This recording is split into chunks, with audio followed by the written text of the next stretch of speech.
This week on Rockstar Superhero.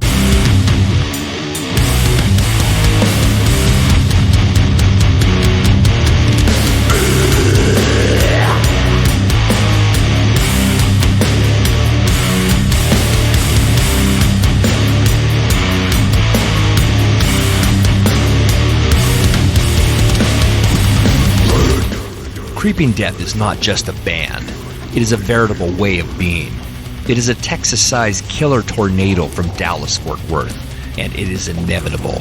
Today I spoke to Trey Pemberton, the guitarist from this imaginative and enviable cult band. Due to a massive interview schedule, Trey and I had very little time, but we got to the nuts, which is slang for the nuts. Creeping Death has a new EP dropping in October of this year, and it's massive. I've heard it, you'll hear it when it releases, and I utterly command you to take part in the journey of this band, supporting them through its purchase. And while you're at it, pick up some rad merch too. This is my quick verbal jaunt with this super cool Trey Pemberton of Creeping Death on the Rockstar Superhero Podcast.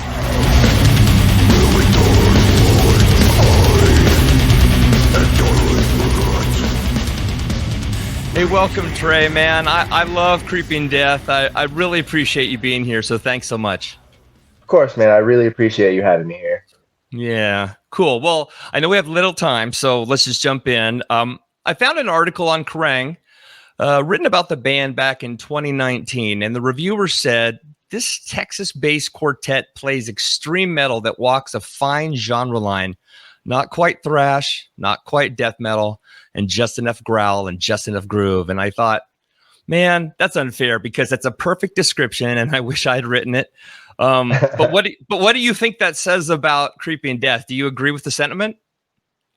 Yeah, I would say so. I think we try to take influence from a lot of different places and then bring it together and not sound. The goal is to not sound disjointed. We want to make it sound like one cohesive thing. So, I would say that, depending on your background and what kind of music you're coming from, you might hear sort of more of an influence of that because you're more familiar with it, or, Sure. Yada, yada, yada. So that's kind of, I could definitely see that. Yeah, I think it's cool because you're trying to do something that's obviously uniquely Creeping Death. You don't want to be derivative of what's come before you. But, I imagine every band in the world sort of wears their influences on their sleeve. And, something interesting about Texas in general and the bands that come from that state, there's almost like a unique sound that is exclusive to the state. And maybe it's that whole everything is bigger in Texas thing. I know that's kind of lame to say, but the state is larger than most countries in Europe. So, it seems like musicians in Texas tend to be influenced by bands in Texas as well. And I know this is an awful question, but what are your inspirations and who are you tired of being compared to? Let's see. I would say our inspirations, at least when we started this band, they're pretty much still the same. We wanted to sound like a band from Norway called Blood Red Throne. That was the main influence. Nice. We wanted to sound like Grave, Gorguts, Sepultura, and Bolt Thrower. Nice. And so it was just kind of like a smorgasbord. We were just kind of trying to pick things here and there, parts from those bands that we like, and then bring it together. And then later on, we sort of added some influence from Suffocation and Death, stuff like that. So, that's where I would say the main influence comes from.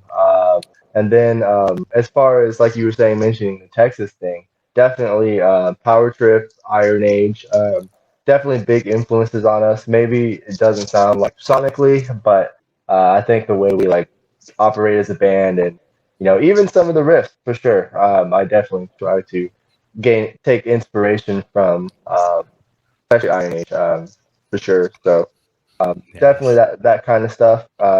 Bands to get compared to, I don't really see that doesn't really bother me because to me it's usually when it's you sound like this, the Right. person is.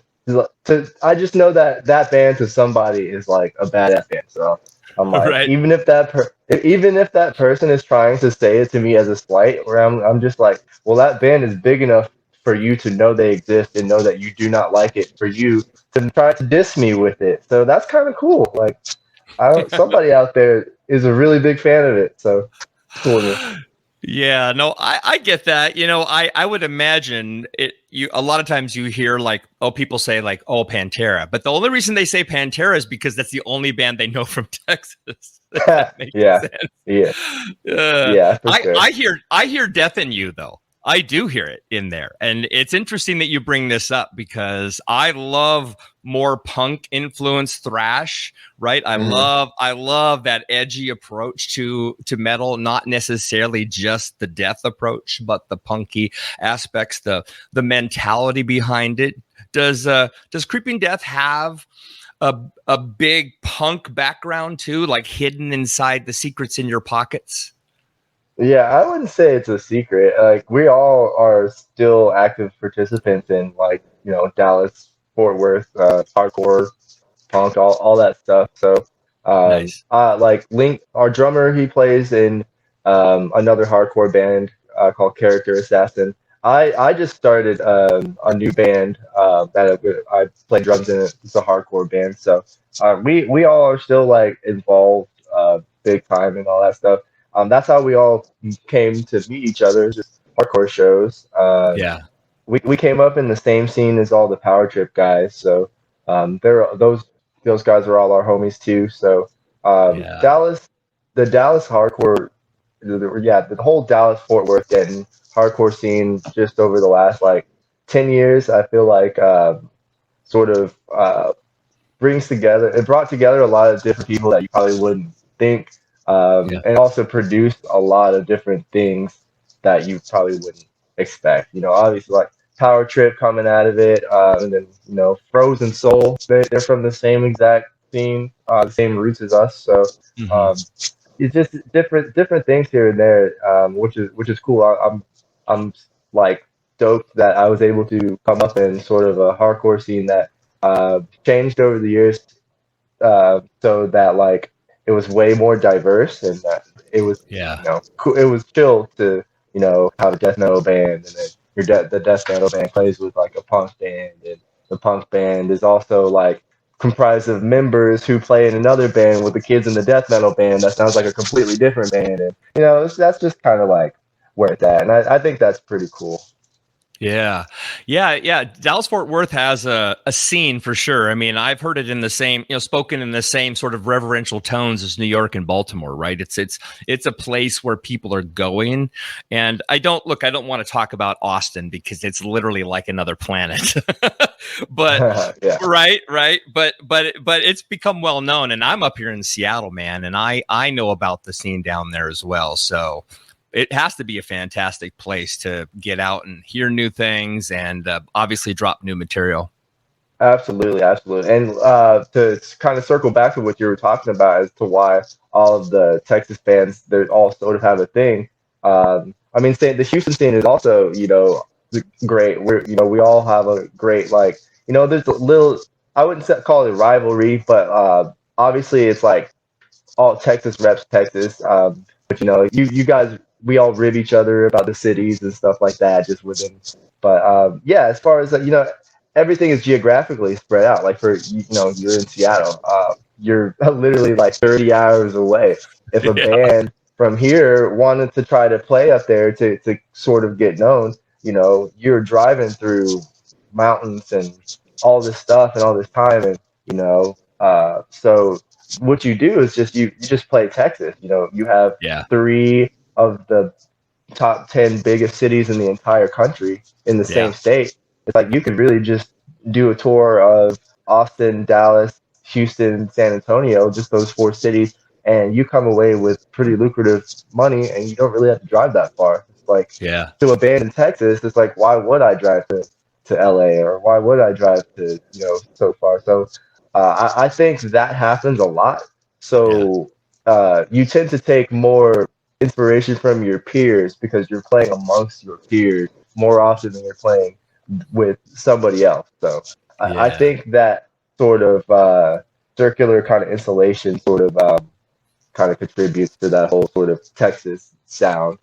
just straight Yeah. geography. I know it sounds like there should be some like soup magic or something in the water or something, but I really do think it's like it's just straight up geography, man.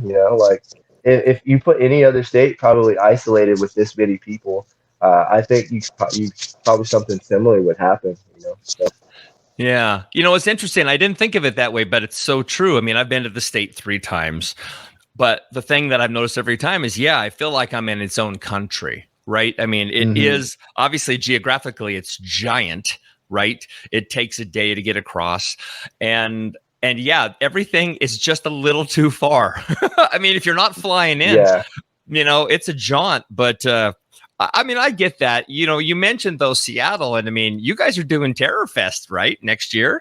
Yeah, I'm hyped on that. I love going to the Pacific Northwest and Seattle, Yeah. so it's very enjoyable. The last time we played there was with Terror, actually, and right before everything shut down in like February. It was like one of the Oh my last God. tours. Yeah, we drove from Seattle to. We were supposed to meet up with the Acacia Strain in Connecticut, but unfortunately, we didn't make it because our guitar player, which we didn't find out later on, but he actually got he got botulism from a Oh my gosh. sandwich in Redding, California, of all places, and so he was sick like the whole drive. So we just we made it to Wilkes-Barre, Pennsylvania, and took him to the hospital, and they thought it was an appendix, and so. Or we took him to an urgent care. They thought it was an appendix. We took him to an ER, and the guy was like, "No, this is something else." So they do a bunch of labs. They basically give him a bunch of fluids, and he feels a lot better. And then he gets the lab reports back, and they're like, "Yeah, you had botulism, Oh my like God. this ancient disease that Yeah. only 35 get this only 35 people in the United States a year get botulism from I'm sorry, I'm not foodborne." laughing. No, it's hilarious. I give AJ I gave AJ crap about it all the time, but Right. It's like yeah, getting the plague, 35. dude. Seriously, it's just like now it's like we always make a joke. It's like we got to put him in a bubble from now on, so he doesn't get like some ancient like bubonic plague thing when we're on the road or something because he got botulism. But yeah, that was our last experience in Oh my Seattle. Was God. like, I'm excited to go back. I think we're going back a few times actually. Um, Cool. Before then, hopefully. Well, I'll But be I'm there. excited. Nice, nice. I'm excited. Um, Yeah. but yeah, I'm excited to go back. I love the PNW. I love Seattle. It's always a good time. Last time I didn't get to do as much because I was playing caretaker, but this time we're ready to hang and do the damn thing. Yeah. No botulism. Excuse me. No No, botulism. No plague. No COVID, man. Keep nope, yourself none of safe, that. healthy. I think you're playing with witch vomit too. I mean, I think Yeah, that's yeah, one of the bands on the bill. yeah. That honestly, the whole lineup is stacked. Suffocation is on that bill too. Oh, really? There's Suffocation's on there? I didn't even notice that. Yeah, they're on there. Oh my God. Repulsion, they're on that list. And are the one of the bands we're actually going to be on tour with, Bewitcher. They're playing too. So Right. lots of cool stuff. Lots of a very diverse lineup. I feel like Vile, they're playing as well, and that's a band I'm excited to see. It's kind of like a very different sort of ilk as some of the other bands. So I'm excited to see like the different vibe. So hyped to see that name on the list as well. So I think it's Yeah. going to be a very, as far as metal goes, lots of diversity there on the lineup. A little something for everybody. So it's going to be a Yeah. lot of fun. Yeah. Yeah. Brutal, hardcore, black. It's all good, brother. I love it. Yeah, yeah. Um, Look, you're here to talk about the new EP, The Edge of Existence. It comes out next month, I think. Yes, What's your sir. favorite aspect of the new record, and are you saving up material for a future release, or did you give us everything you had on this new EP? So the first part of the question, I would say the new aspect is that um, since I guess so, I started playing guitar after I had started playing drums. I'm Yeah. originally a drummer, so Nice. the sort of the progression of playing guitar, I've been able to add more stuff to my rig and yada yada yada. So on this one, it was the first time I have songs that like I use guitar effects on for different riffs and here and this and that. So I'm excited to start doing that on this and also on the new LP. And to sort of connect it to the next question is that Yeah. yeah, we wrote during the pandemic. We wrote a bunch of new songs. Yeah. Uh, Awesome. and it wasn't that we decided that like, oh, like we want to save the stronger songs for the LP. It was Right. that like, oh, we want uh you know we didn't want to have too long of a pause between releases. So we were Yeah. basically like, we want to have um some strong songs, but we also want to have some save some of the songs that we want for the LP as well as continue to write, which we did. So we have a lot in the Right. bank, and uh, it's not also off the table to put some of the EP songs on the LP as well. So Yeah. all of it is going to sort of flow together, hopefully, real nice. Yeah, so there wasn't really like, oh, these are the weakest songs are the ones we've written, so we're gonna put these Sure. out first. It was more of a, you know, hey, we want sort of a nice introduction to sort of like keep everyone like sort of hungry, and then have the LP, and just keep going, keep on Yeah. keeping on. Yeah, I didn't think you wrote any weak songs, man. I mean, listening to the EP, your promo company sent the EP over, and it's mind blowing. Skinned Alive, dude, Thank you. that tune crushes. It's my favorite. Don't get me wrong, I like it all. I've listened to the album twice, but Skinned Alive has just potency, man. I can tell. I don't know if you wrote the song personally, if you write it as a band, but you mentioned being a drummer, and I think about, okay, if you're playing guitar now, of course you're gonna approach it from a rhythmic aspect, right? Yeah. But that opening salvo, man, hits so hard, and that made me wonder. I mean, have you or the band? Again, I don't know how you do the writing yet, but have you or the band written your personal favorite song yet? Like this song just is next level. Um, I would say some of the new songs that'll be on the LP are like favorite songs, for sure. I think we have a problem with recency bias, big time.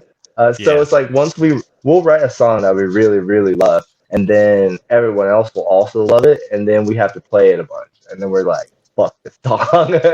So like that's pretty much like how it goes. So it's like it changes so often. And it's funny you say that about Skinned Alive. That song was actually written in 2016. That Oh came my out on God. an EP.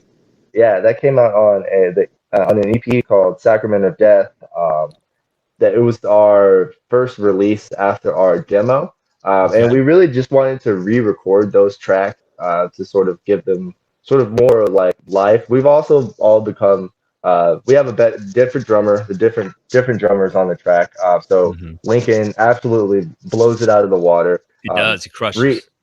yeah, Reese sounds a lot better, and we also had just a better budget to record. So we wanted to show some of the old songs that we enjoy playing um, to sort of maybe a crowd who had discovered us later, and also did some service to all of our homies who have been with us since the beginning and been rocking with us, and been calling for some of those songs to be in the set list for a while. So now we have an excuse to play them all the time.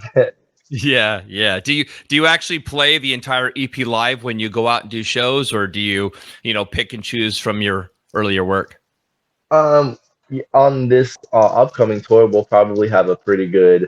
We like to, especially we talked about it coming back on this tour, since we haven't Mm-hmm. played in a lot of these places in upwards of 2 years.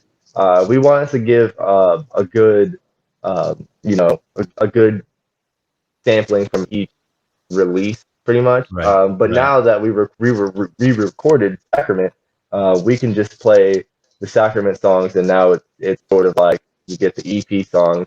For some people, and also to older fans, they're like, oh, these are the Sacrament songs. So it's like we basically, if you split it up like that, we sort of hit a couple of songs on each release. That's besides the demo. So sort of a good little blanket thing for all fans, hopefully.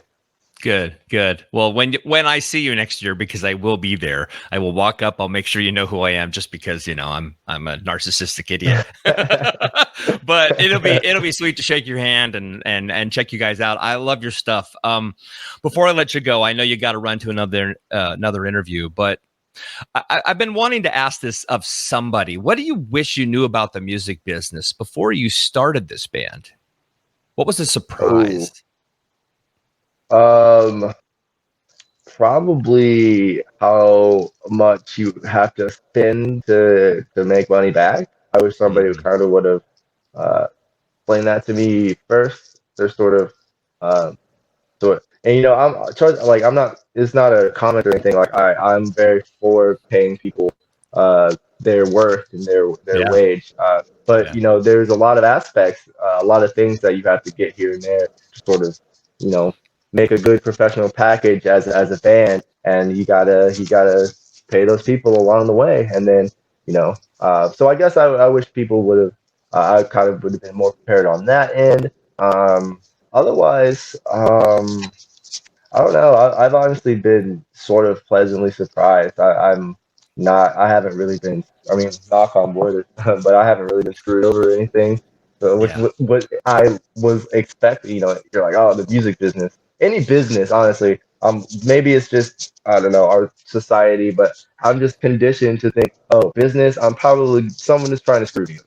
So the fact that I haven't been screwed over yet is sort of cool. So. That's cool. I'm so glad you've been here, man. You're a very cool cat. I wish we had more time. Obviously, we just don't today, but this has been a big honor. You guys are like freaking legends, and you probably don't even know it. But I mean, when people up here in Seattle know about this monstrous band from Texas, like I said, it's like knowing a band from, I don't know, Bangladesh. It's just a new thing. But you guys are rad, man. Keep crushing it. Can't wait to hear the next thing you do. And thanks again, Trey, man. You guys take care. Stay safe. No COVID. And and I hope you survive the other stupid and obvious questions you'll get asked today. Thank you. I can't wait to meet you in person. Thank you for all the kind words, and hit up. I hope we can maybe we can do an interview again, and we can do it longer, because I really enjoy talking to you as well.